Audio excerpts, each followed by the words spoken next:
Bonsoir à toutes et à tous. Ravi de vous retrouver en ce début d'année 2022. Nous en profitons pour vous souhaiter, bien entendu, tous nos vœux, nos meilleurs vœux. L'année qui vient sera difficilement, je pense que vous serez d'accord avec moi. Ah bon? Difficilement moins, quel terme trouver pour rester poli, moins pénible que les compliqué. Voilà, que les deux dernières.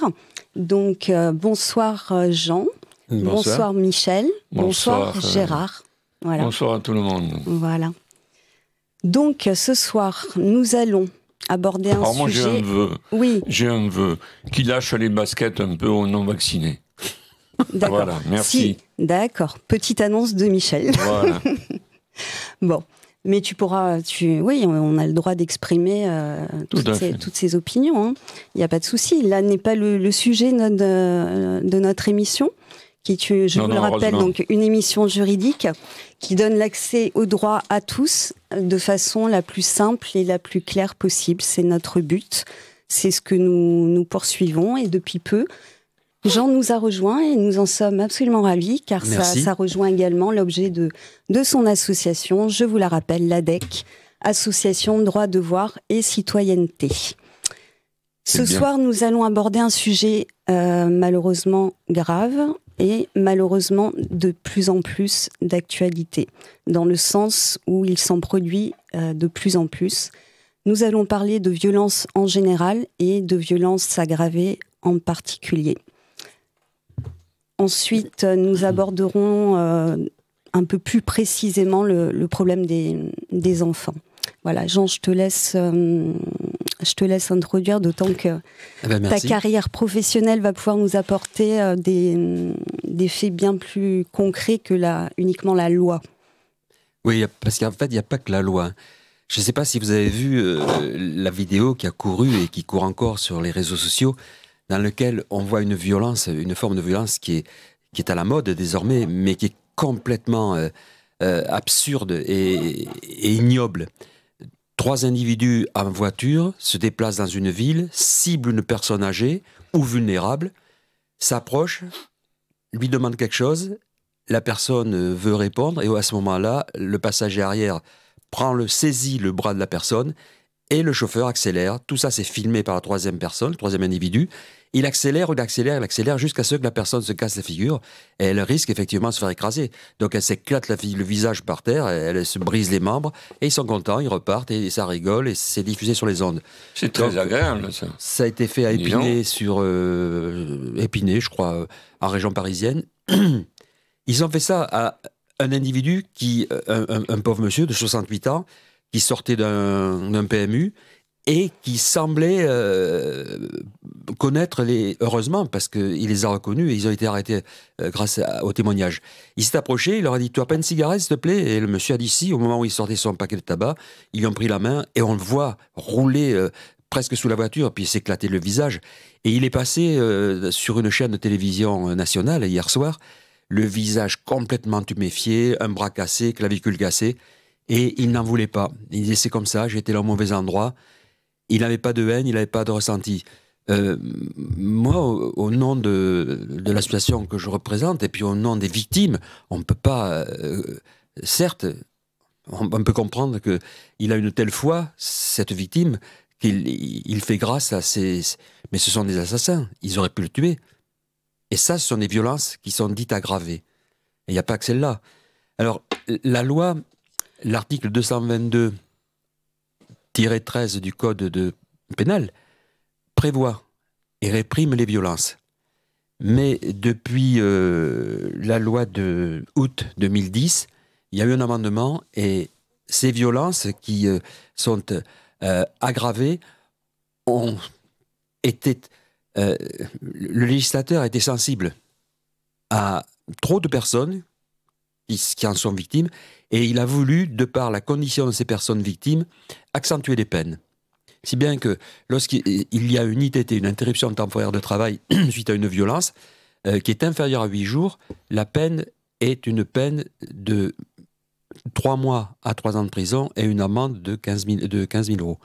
Mais on rappelle toujours que ce n'est pas systématique, c'est le maximum prévu. On parle toujours du maximum prévu. Hein. Mais dans le cas de cet amendement, la loi a porté pour les violences volontaires, les violences aggravées, elle a accentué ces peines. Si bien que là où on était dans le cadre d'un tribunal de police, eh ben ils ont correctionnalisé ces ITT, ces arrêts de travail qui sont inférieurs à 8 jours. Et on va écouter ce que dit la loi. Je vais vous le lire, je l'ai sous les yeux. La peine prévue est une peine de 3 ans de prison et de 45 000 € d'amende lorsqu'elle était commise, les faits ont été commis sur un mineur de moins de 15 ans. Alors lui, il est hyper protégé, le mineur de moins de 15 ans. Sur une personne dont la particularité est vulnérable, vu à son âge, sa maladie, à l'infirmité, une défaillance psychique ou à son état de grossesse apparente.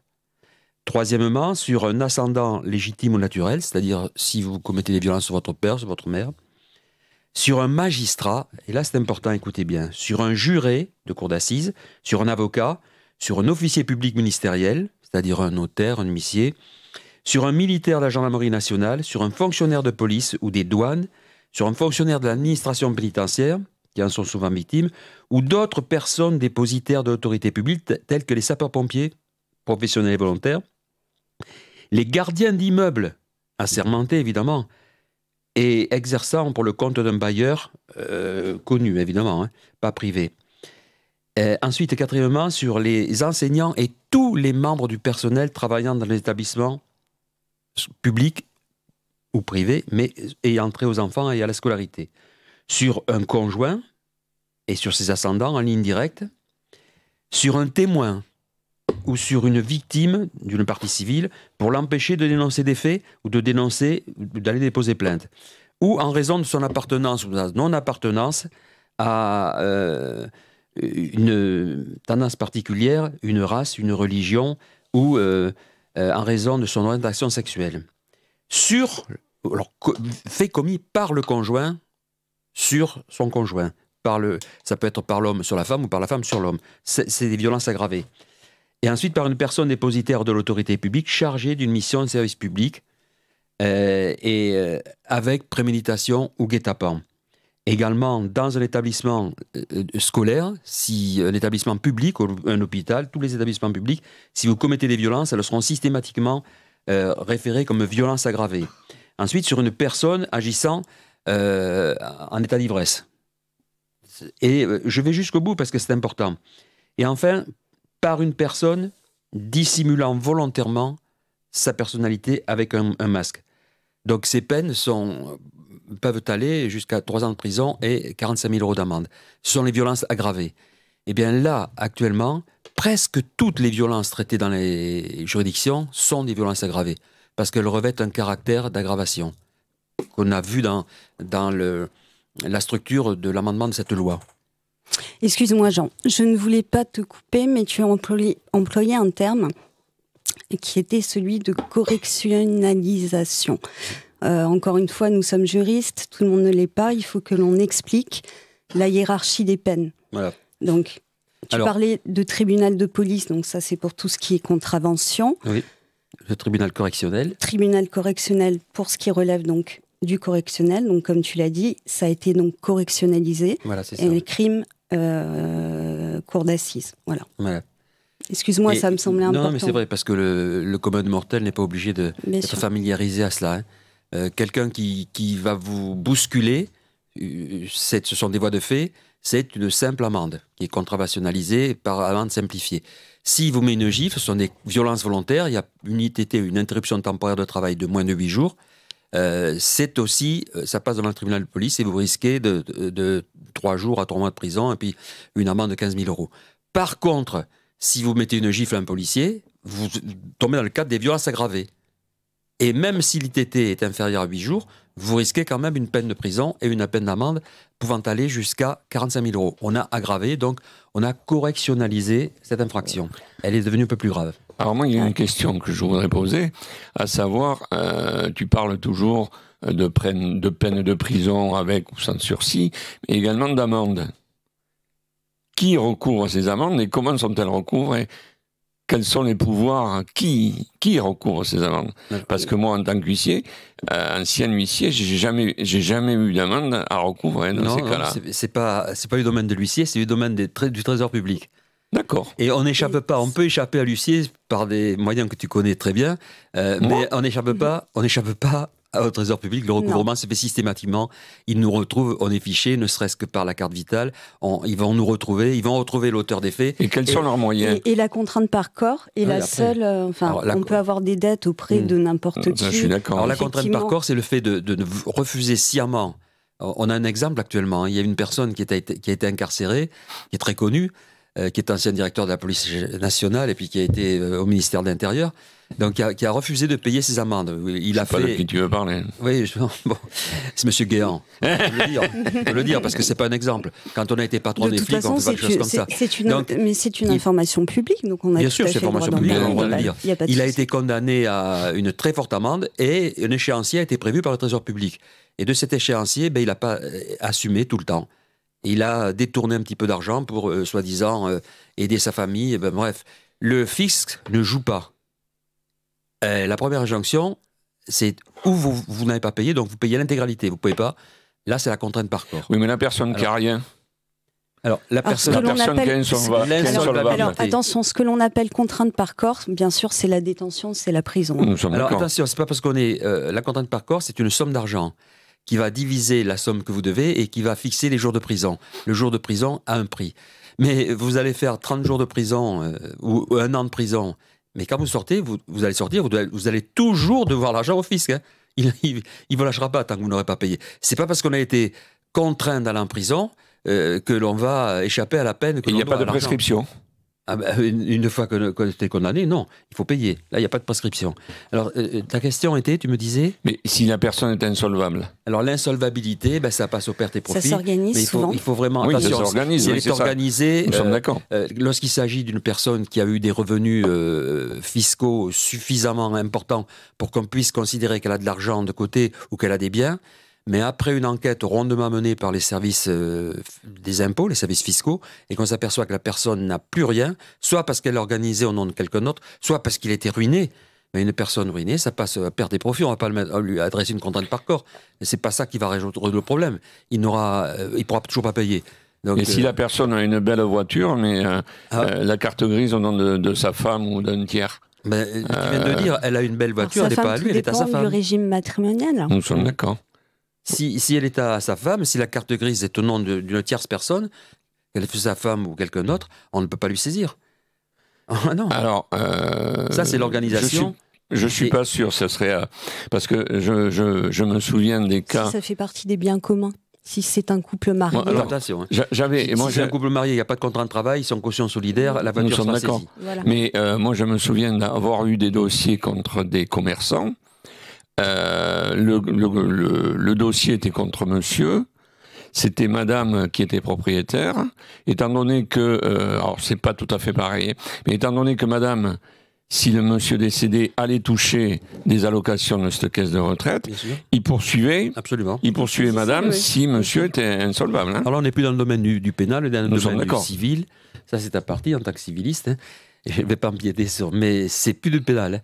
Donc l'huissier, lui, il va recouvrer, pour en revenir à la condamnation d'un auteur de violence aggravée. Imaginons que le facteur qui a de suivre une mission de service public vient vous remettre une lettre, il y a une embrouille au sujet de la lettre, et il prend un coup de poing. Vous lui cassez toutes les dents devant, il en a pour 20 000 € de réparation dentaire, plus 1 mois d'arrêt. L'individu va être condamné par le tribunal correctionnel à... Allez, on va faire comme si j'étais magistrat. 2 ans de prison qu'il ne fera pas, avec sursis, bien sûr, et une amende de 3 000 €. Cette amende, elle va au Trésor public. Puis ensuite, il désignera une chambre civile, plus tard, 8 jours après, les parties seront convoquées devant la chambre civile afin de fixer les intérêts civils. Et là, le juge va attribuer les dommages-intérêts. Donc, les dommages-intérêts vont s'élever à 20 000 €, plus 3 mois d'arrêt de travail, plus de pression de Loris. L'avocat va fixer réellement, il va demander 40 000 € de dommages-intérêts. Le juge accorde 30 000 €. Au revoir, affaire suivante.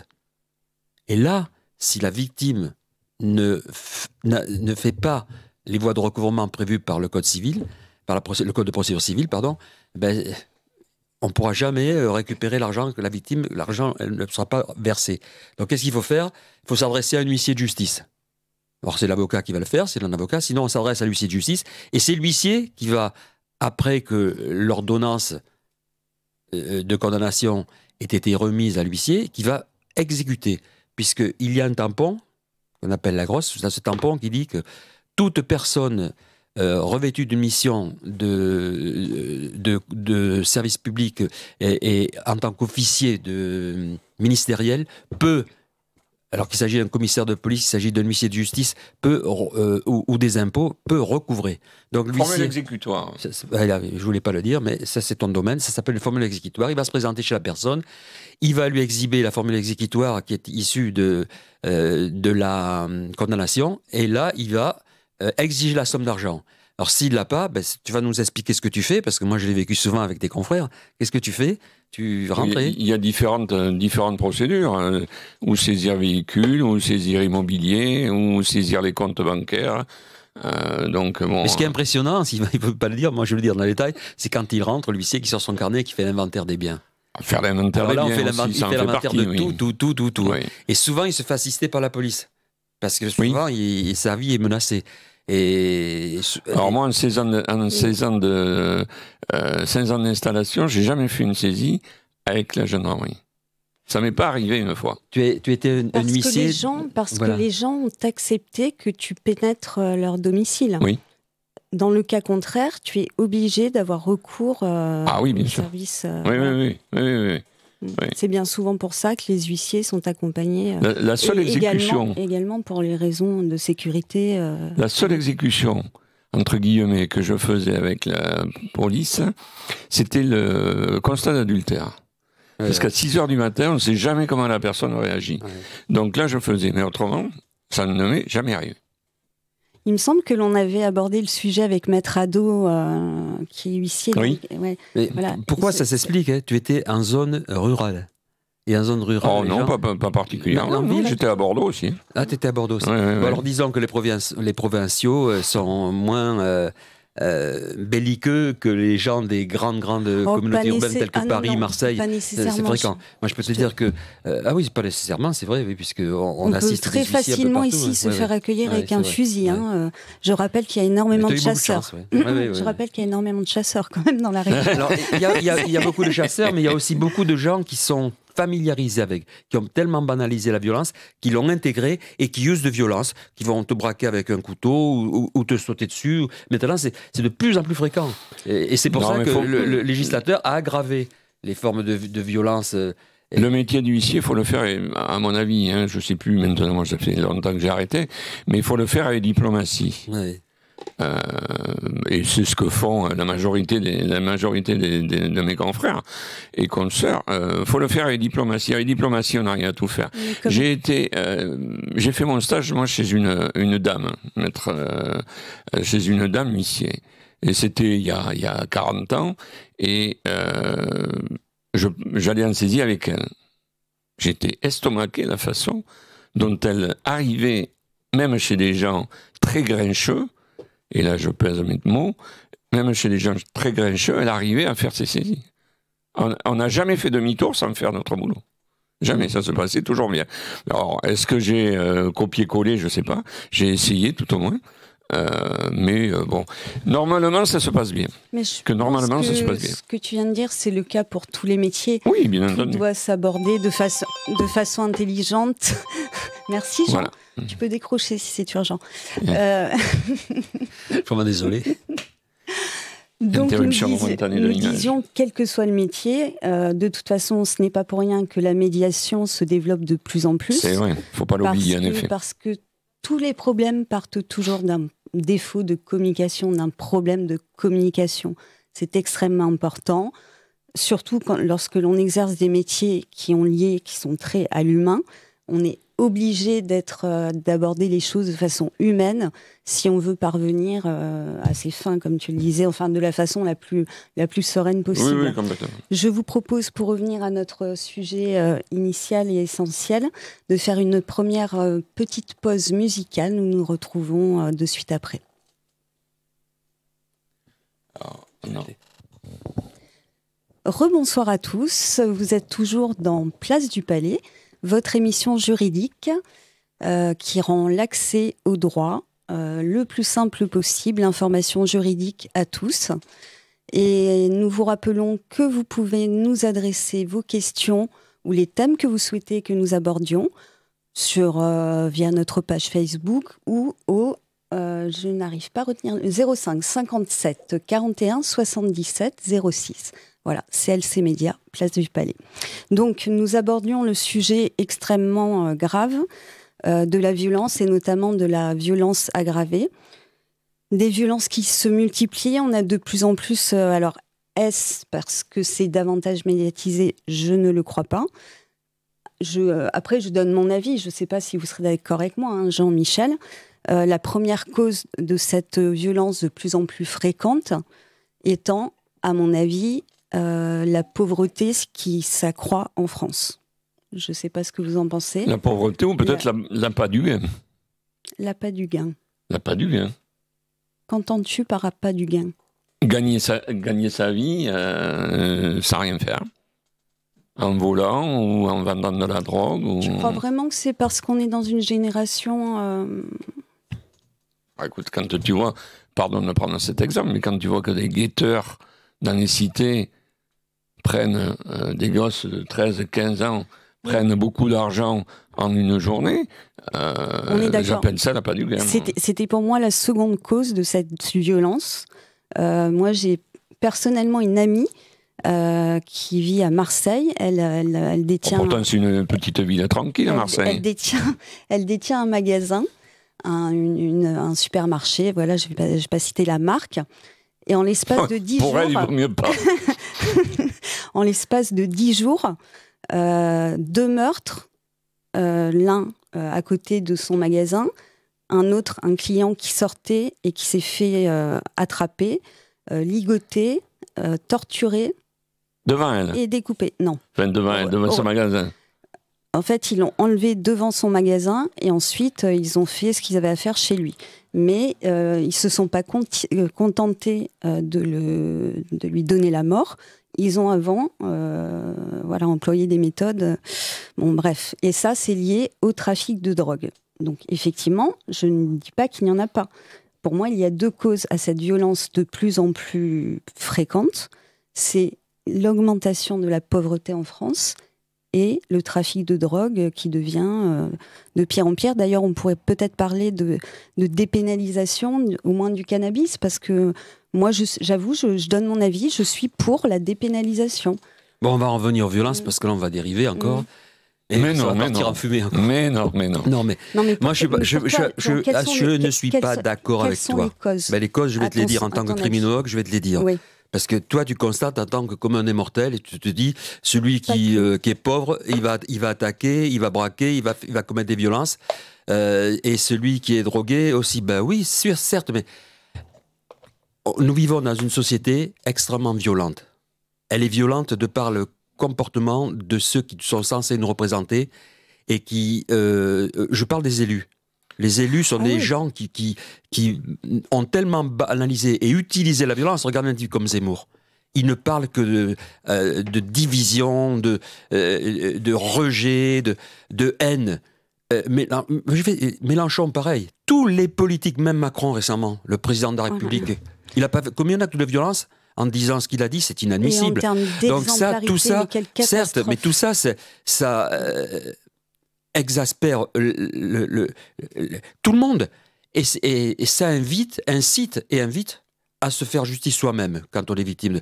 Et puis, il y a le Covid. Le Covid, avec toutes ces restrictions de liberté, tout ce doute que le corps médical et le gouvernement ont jeté sur la population, sur les jeunes, ces accusations qu'on jette sur les uns et sur les autres. Hein. Oui, et je dis bien sur les uns et sur les autres, sur les non-vaccinés, sur les jeunes qui seraient... Non, là on va beaucoup trop loin. On crée un climat anxiogène. Et puis après, il y a la banalisation de la violence qui est liée au cinéma, qui est liée aux jeux vidéo. Mais attends, pire. Comment certains voudraient interdire la corrida, c'est leur problème, mais pourquoi on autorise le MMA, qui est un sport extrêmement violent? On met des gens dans des cages et ils se tapent dessus presque jusqu'à la mort. Et ils saignent, et tout le monde va voir, tout le monde est content. La boxe est vachement réglementée, mais ça, c'est incroyable. Donc, on banalise et on se fait fort d'aller se gausser à regarder des scènes pareilles. Pour le regarder de temps en temps. Et puis après, il y a la force. La puissance, elle est représentative de la force physique. Et l'homme, il est tellement limité dans son cursus intellectuel que quand il n'aura plus d'arguments pour pouvoir parler, il va gifler. Notamment sa femme, notamment ses enfants, et puis un simple coup de klaxon, et puis c'est parti. Donc la violence est telle que désormais, on imite la société américaine où les armes sont en vente libre et on se sert de l'arme. On s'attaque aux forces de police, et quand on s'attaque aux forces de police, on s'attaque à la France. On s'attaque à l'institution française, à la République française, bien d'accord avec toi. À la démocratie. On met en danger tous ses concitoyens. Et en plus, on va foutre une trempe à un policier qui va être blessé, et puis la personne va écoper d'une peine minimum. Alors après, on dira il n'y a pas de place dans les prisons. Il y a eu un exemple dernièrement. Oui, récemment. Donc, je n'accuse pas la justice. Elle a beaucoup de mal à faire son travail dans un tel marasme pseudo-intellectuel et de violence morale. Mais la violence est liée à ça. Alors, la pauvreté, c'est l'état de nécessité, et l'état de nécessité ne conduit pas forcément à la violence. La violence, la banalisation, c'est je ne peux plus discuter, donc je frappe.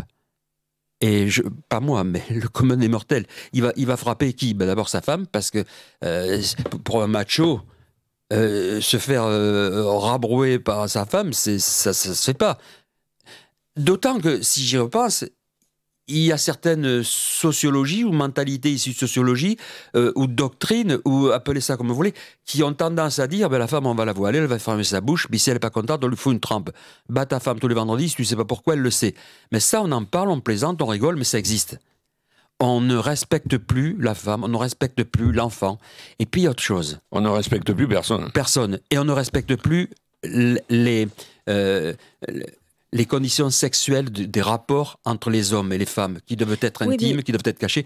Mais cette exhibition permanente de l'érotisme, de la pornographie, conduit aussi à la violence. Parce que ce que j'ai pas, je vais m'en servir. Et pour arriver à commettre des actes pareils, on commet aussi des violences qui s'appellent les violences sexuelles, les viols et compagnie. Donc moi, je pense que c'est lié à un phénomène de société. Vous verrez, nous verrons, s'il y avait une reprise en main au plus haut niveau de la France, si un jour on a un président de la République qui remet de l'ordre, remettre de l'ordre, c'est pas mettre des flics partout, hein. Remettre de l'ordre, c'est remettre de la morale. C'est remettre du civisme, de la laïcité, de la citoyenneté, du respect et de la tolérance. Et une justice qu'on va laisser être indépendante et laisser faire son travail. Parce qu'il faut arrêter avec ça. Les procureurs de la République sont à la solde du pouvoir en place, et les magistrats n'osent pas sanctionner parce que au-dessus d'eux, il y a la Légion d'honneur, il y a la retraite, il y a les primes, il y a tout ça. On en est là. Notre système est mal foutu parce qu'on ne fait plus confiance à l'homme, et l'homme va se réfugier derrière ce qu'il a de plus bestial, animal, c'est la violence. Fût-elle verbale ou physique. Voilà mon explication. Après, c'est multifactoriel, hein. L'un n'empêche pas l'autre. Hein. C'est pas parce que je suis entièrement d'accord avec le discours que tu viens de tenir, mais pour autant, il faut reconnaître également un problème d'exemplarité de nos politiques. Je suis désolée, Monsieur Macron, comment pourra-t-il à l'avenir faire la morale à qui que ce soit? Est-ce un exemple pour les jeunes dont tu parles? Ça, c'est extrêmement on l'a grave, déjà vu depuis sa déclaration, il a déjà perdu 3 poins, il est 50-50 au deuxième tour avec la candidate de la droite. Zemmour, il va perdre l'élection à cause de ça. Qui fait des gestes obscènes. Monsieur Sarkozy, on se souvient du fameux « casse-toi pauvre con », la gifle de je ne sais qui, enfin bon, voilà. À un moment donné, je pense que... là, pour moi, vous grossissez les. Non, vous grossissez les choses. Je suis pas d'accord avec vous. Alors c'est vrai que c'est très factuel, Michel. C'est vrai que les hommes politiques, certains hommes politiques parlent mal, ne s'expriment pas comme il faut, ne montrent pas l'exemple. Mais je suis pas sûr que ça ait des répercussions aussi fortes que vous le dites. Non, je dis simplement qu'il ne pourra plus se permettre à l'avenir de faire la morale à qui que ce soit, bien entendu. Et notamment aux jeunes qui sont la cible prioritaire, parce que c'est l'avenir. L'exemple vient d'en haut. Lorsqu'on a le représentant au sommet de l'État, le plus légitime, puisqu'il est la représentativité du peuple qu'il a élu, et qui insulte, comment veux-tu que moi, je n'insulte pas quelqu'un? Voilà. Parce que après tout, je vais pas l'imiter, mais je dis c'est toléré. Et ces mots, je les dirai pas. Mais tout le monde les dit désormais, ce qu'il a dit. Et de la même façon, il faut parler également des policiers. C'est un corps que je respecte énormément. Attention. Par contre, certains se permettent de directement tutoyer la personne qu'ils interrogent. Ça démontre déjà dès le départ un manque de respect. On reste dans le domaine du respect de l'autre, de la déontologie et du civisme et de la citoyenneté. Mais c'est sûr que... Mais bon, c'est pas tous. Mais je l'ai déjà vu et je l'ai déjà vécu. C'est vrai que c'est inadmissible et ça ne se fait pas. Pour en terminer avec Macron, si vous me permettez, moi, ce qui me gêne le plus, c'est pas le genre merde. Ce qui me gêne le plus, c'est quand il dit ceux qui ne sont pas vaccinés sont des sous-citoyens. Et là, j'avoue que je le prends pour moi, je l'ai très très mal pris, parce que je ne suis pas vacciné et j'assume totalement, mais je ne me sens pas du tout un sous-citoyen. Mais alors, du tout. Eh bien, voyez, mes chers téléspectateurs, la violence, elle est là. Il a subi... notre ami Michel, un acte gratuit de violence qui l'a perturbé au point qu'il réagit devant un tel auditoire et qu'ils disent qu'il a sur le cœur. Il a été blessé, c'est une forme de blessure. Voilà, la violence, elle commence là. Oui, c'est sûr que j'ai été blessé. Alors en général, Michel est quelqu'un de très très calme, de très posé, de très serein. Merci. Voilà. Merci. Non, mais c'est vrai, il faut dire les choses. C'est rare que tu t'énerves. Pour en revenir au droit, cette forme de blessure, elle est répréhensible. On peut, aucun collectif de gens comme toi qui ne sont pas vaccinés, qu'on appelle je sais pas comment, puis que je veux pas savoir, je les respecte, c'est leur droit. Non, oui, les antivax pourraient se constituer en collectif et déposer plainte contre de telles accusations. Il y en a un qui a porté plainte contre le président parce qu'il avait dit je vous emmerde, vous en faites j'emmerde les non-vaccinés. Donc ce sont des insultes publiques. Quel fondement? Plainte sur quel fondement? Je sais pas, de toute façon. Insultes publiques. Il sait que ça ne viendra pas, que ça ira pas au terme. Avec circonstances aggravantes, puisque c'est l'autorité suprême. Comment l'autorité suprême va-t-elle justifier le fait qu'elle ait pu se permettre d'insulter un groupe de personnes? Et c'est prévu dans le code. On ne peut pas... mais moi je lance un appel si jamais... C'est totalement discriminatoire. Si jamais il y a quelqu'un qui... ou des gens qui veulent porter plainte contre Macron, j'en fais partie. Pourquoi tu le fais pas? Et pourquoi tu le lances pas, toi, qui est si énervé? Je vous signale qu'on a la télé, qu'on nous voit et que si jamais on va avoir des ennuis, je vous non, c'est pas grave. Ils vont nous fermer la boutique si on continue. On en a déjà. Non, parce que la dictature, elle n'est pas loin. Nous sommes une radio libre. Totalement libre. Et des hommes libres et égaux en droit. C'est ça. C'est ça. Et égaux en droit. Voilà. Et comment veux-tu qu'on ne dise pas des choses comme ça alors que les gens du pouvoir central et du pouvoir suprême nous insultent? Donc on fait pareil. On n'insulte pas, on s'insurge. Je crois que pour faire baisser un peu la température, nous allons faire une petite pause musicale. Allez, merci. À de suite. Calmer, Michel. Chers auditeurs, vous revoici dans Place du Palais, votre émission juridique mensuelle. Nous sommes en train de parler de violences, notamment de violences aggravées. Et parmi les violences aggravées, il y a les violences pratiquées sur enfants. Donc les violences pratiquées sur les enfants, c'est un juge spécial qui va les juger, c'est le juge des enfants, qui va s'inquiéter de rétablir la légitimité et puis surtout de protéger l'enfant. Et pour le protéger, très souvent, une fois que les parents ont été condamnés, il va prononcer une mesure d'éloignement de l'enfant. Pour le sauvegarder son intégrité physique et morale, il va l'enlever de la famille et il va le placer dans une institution. Et là, on va confier la parole à notre confrère Michel, qui va enchaîner sur le placement des enfants. Alors, j'avais été intéressé par un article paru sur un journal, c'était en octobre 2020, et qui parlait d'une association qui venait de ouvrir un village qui s'appelle Village d'Action Enfance, et ce Village d'Action Enfance regroupe, protège et regroupe les enfants, les frères et sœurs qui sont en danger. Donc, c'était depuis 2020, octobre 2020. J'ai essayé à de nombreuses reprises de les joindre. J'avais la secrétaire, je n'arrivais jamais à joindre la directrice. J'ai réussi à le faire aujourd'hui. Ce monsieur s'appelle monsieur Nasser Abdelaziz. Il gère donc ce village. Il y en a 15 comme ça en France. Donc je lui ai dit que j'allais en parler très succinctement aujourd'hui et que normalement en février, pour notre émission de février, nous allons l'avoir ou au téléphone ou on le recevra ici, on verra comment on s'organise. Donc il y a 15 villages en France qui regroupent les enfants de familles maltraitées. Donc, que vous dire de plus ? Ça fait 60 ans que que ça a été mis en place, et donc il y en a 15 en France. Au départ, en Gironde, c'est à Sablon-de-Guitre. C'était un village modulaire, parce que bon, au départ, ils n'avaient pas de bâtiment. Et maintenant, depuis quelques mois, les bâtiments sont construits. Et c'était depuis fin août 2020, pardon, je suis pas trop mon fil là, il y avait 48 enfants qui étaient dans ce village. Voilà. Oui, en fait, c'est une structure, il en existe beaucoup d'autres, et fort heureusement. Oui. Alors encore une fois, je vais donner mon avis personnel, mais parce que j'ai eu des témoignages en ce sens. Heureusement que ce type de structure associative existe. Totalement. Parce qu'on peut parler de la DAS, donc des enfants placés à la DAS.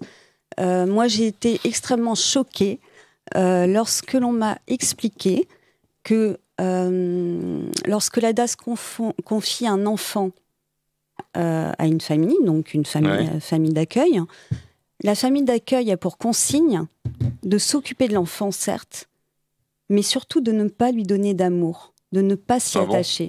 Et là, j'avoue que j'ai été totalement sciée. Tu as su ça comment ? Sciée.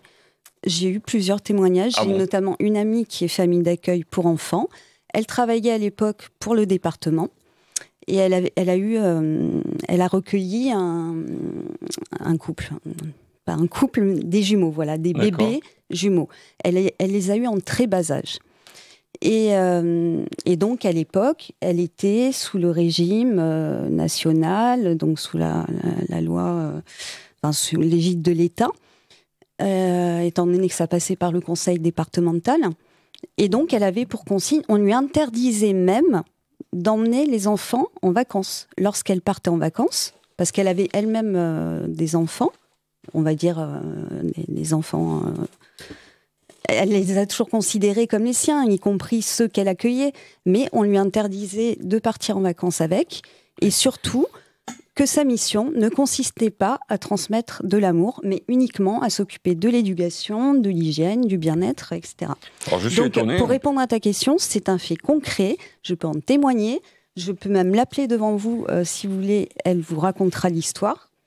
Et voilà. Bon, après, ceci étant, ils font plein d'autres choses qui sont très bien. Mais moi, c'est quelque chose qui m'a choquée quand même. Alors moi, je suis étonné, excusez-moi, Alexandra. Oui, vas-y, pardon, fini. Donc, pour finir l'histoire, il se trouve que les parents ont été déchus de leur autorité parentale. Déçus ou déchus ? Ils ont peut-être été déçus, ça j'en suis pas sûre, mais en tout cas, ils ont été déchus. Et donc, ils ont été placés à l'adoption. Elle s'est portée très, très légitimement et très logiquement candidate à l'adoption. Elle s'était attachée aux enfants. Et bien là, on lui a préféré un couple de médecins. Voilà, parce qu'on a estimé qu'ils étaient bien plus aptes financièrement. Voilà. Donc elle s'est pas... elle a dit, ok, très bien, je fais un procès au conseil départemental. et elle a gagné. Et donc, elle a adopté ces jumeaux, voilà, qui vont très bien aujourd'hui. Alors moi je suis étonné de ce que tu dis par rapport à l'amour, parce que moi j'ai un couple d'amis qui ont été, qui gardaient comme ça les enfants et les amenaient en vacances, ils se s'occupaient d'eux. Là, les structures dont tu parles... Je peux juste rétablir quelques vérités au niveau du droit pénal. Sont beaucoup plus souples. Hein. Oui. Ah, complètement, oui. Je vais vous éclairer quand même, parce que ce que tu dis c'est bien et c'est mal. C'est bien, c'est mal de le dire, mais ça existe. Ça existe, hélas. Il faut savoir que c'est le juge des enfants qui va confier au département, un service qui s'appelle l'ASE, l'éducation momentanée de l'enfant. Mais cet enfant, les parents bénéficient toujours des droits. Tant qu'ils n'ont pas été déchus, comme tu l'as dit, de l'autorité parentale, ils ont le droit de... Droit de visite. Non, c'est différent. L'autorité parentale, ils ont le droit de connaître quel type d'éducation va être donnée à leur enfant et d'intervenir si ça ne leur convient pas. Imaginons qu'il est dans une famille où les gens ont une confession religieuse d'une autre, et puis on va le faire entrer dans une institution privée. Les parents peuvent s'y opposer, auprès toujours en requérant le juge des enfants. Mais les enfants ont des droits de visite et d'hébergement. Les parents ont des droits de visite et d'hébergement, et il ne faudrait pas que pendant ce temps, alors ça a été mal expliqué, ça a été mal dit, est-ce que ça a été dit de façon controversée par la personne du conseil régional, l'assistance sociale qui était chargée de surveiller les enfants, à la famille d'accueil? C'est possible, parce qu'il y en a qui ne sont pas tellement flûte. Mais on ne peut pas demander à une famille d'accueil où les enfants sont toujours placés sous la coupe légale des parents et morale des parents, puisqu'ils ont le droit de visite, de leur donner tout l'amour nécessaire. Sinon, les enfants, ils vont plus vouloir voir les parents.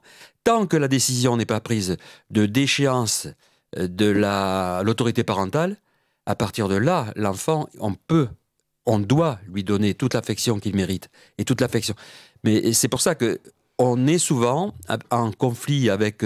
le juge d'enfant est souvent en conflit avec les assistantes sociales de l'ASE qui exagèrent et qui font des bêtises pareilles. Parce que ce que tu dis existe, c'est vrai. Mais il faut savoir que c'est pas légal. On n'a pas le droit d'interdire à quelqu'un qui garde l'enfant de ne pas lui donner de l'amour. Au contraire, on connaît beaucoup de familles et ils en donnent tous. Et ces enfants ont besoin d'amour puisque c'est la source de la vie. C'est plus l'eau, là, c'est l'amour. Et peut-être plus que d'autres même. Mais certes, plus que d'autres. Mais si elle lui avait pas interdit, mais pas conseillé de trop lui donner l'affection, c'est parce que l'enfant était encore lié par les liens de la loi à l'autorité des parents et surtout au droit de visite.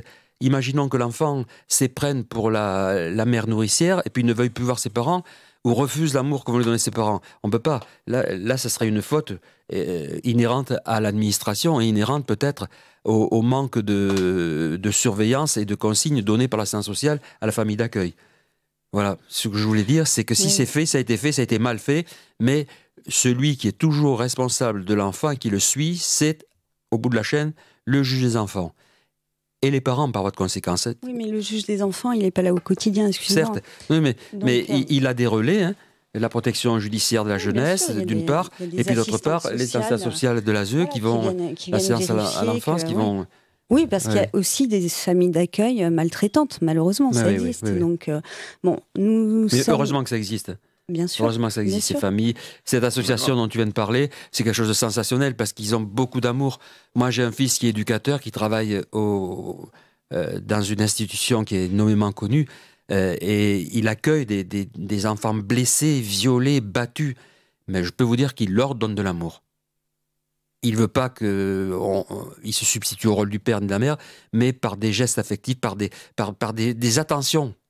Il fait comprendre à l'enfant qu'il est entouré et qu'il peut se reposer sur l'épaule de l'éducateur qui est à côté. Mais d'autant que ça fait partie intégrale de l'éducation. De toute façon, l'amour, ça fait partie. Oui. Il y a la citoyenneté, il y a le civisme, il y a l'école, mais l'amour fait aussi partie de Alors, il faut savoir... Pour en terminer, encore une fois, en ayant M. Abdelaziz le mois prochain, on en saura bien davantage, mais ces enfants-là, donc il y en a une quarantaine, ces enfants-là sont après dispatchés, pardon du terme, sont après dispatchés à l'école. à l'école municipale sûr, ou au lycée, et donc vivent, entre guillemets, une enfance normale. Oui. Suivie et aidée par ces gens-là. Et toujours ensemble. C'est surtout ça qui est important. Ils sont toujours ensemble. Oui, alors là, c'est au cas par cas, hein, je pense, parce qu'il y a parfois des fratries qui sont séparées pour des raisons concrètes ou pas. Enfin, oui, ça existe, bien entendu. Tous les cas de figure existent. Mais ils essaient un maximum. En général, le juge des enfants essaie de regrouper. Ouais. Ouais. Mais souvenez-vous des années, toi tu peux t'en souvenir, tu n'étais pas né, chérie, mais des années 50, les années après la guerre. Moi non plus, j'étais pas né en 50. Tu n'étais pas né en 50. Bon, où il y avait les orphelinats. Où il y avait les orphelinats, où on mettait tout le monde dans un orphelinat. Sous-citoyen. Tu vas nous le réénerver. Tu vas nous le réénerver. Je suis un sous-citoyen. Tu n'étais pas né en 50. Bon. On avait réussi. 57. On avait réussi à le calmer. Non, mais en 57, ça n'existait plus déjà. Donc j'ai pas connu. Mais depuis 1912 jusqu'en 1948, il y avait les orphelinats où on accueillait dans des conditions extrêmement rugueuses, extrêmement précaires, des enfants qui avaient un uniforme et qui subissaient une loi terrible, des brimades terribles. Et ça en faisait quoi ? Des bagnards. Ils allaient au bagne, ils étaient délinquants. Ceux-là étaient délinquants parce qu'ils vivaient que dans la violence. Ils ne connaissaient que la violence, ils ne connaissaient pas l'amour. Et dès qu'ils pouvaient se barrer là-dedans, soit ils s'engageaient dans la Légion étrangère, dans l'armée, soit ils appartenaient à des milieux mafieux et ils devenaient voyous. Il y a un super film. Tous les grands bagnards étaient des anciens des orphelinats. Non, il y a un super film sur, mais je cherche, depuis 30 secondes, je cherche le titre, je ne suis pas cinéphile du tout, là où ils apprennent à chanter, là, avec... les choristes ? Les choristes. Ah oui. C'est très... Moi, j'adore ce film. Ouais. Je l'ai pas vu. Tu l'as pas vu ? Non. Si. Alors, c'était les derniers. Il paraît qu'il est magnifique. Oui. Gérard c'était les derniers orphelinats qui ont fermé après 58, quoi. Mais tu étais pas allé, donc je vous promets, je vais le regarder. Ah non, mais regarde-le. Par contre, je suis désolée, encore une fois, le temps est passé extrêmement vite. C'est ça. En tout cas pour nous, mais nous allons être obligés de nous quitter. Nous vous rappelons donc que vous pouvez nous joindre au 05 57 41 77 06 pour nous adresser vos questions, ou bien sur Facebook. Voilà, à votre choix. Et bonne soirée. Bonne soirée et au mois prochain. Au mois prochain, à bientôt. Merci à tous. Au revoir.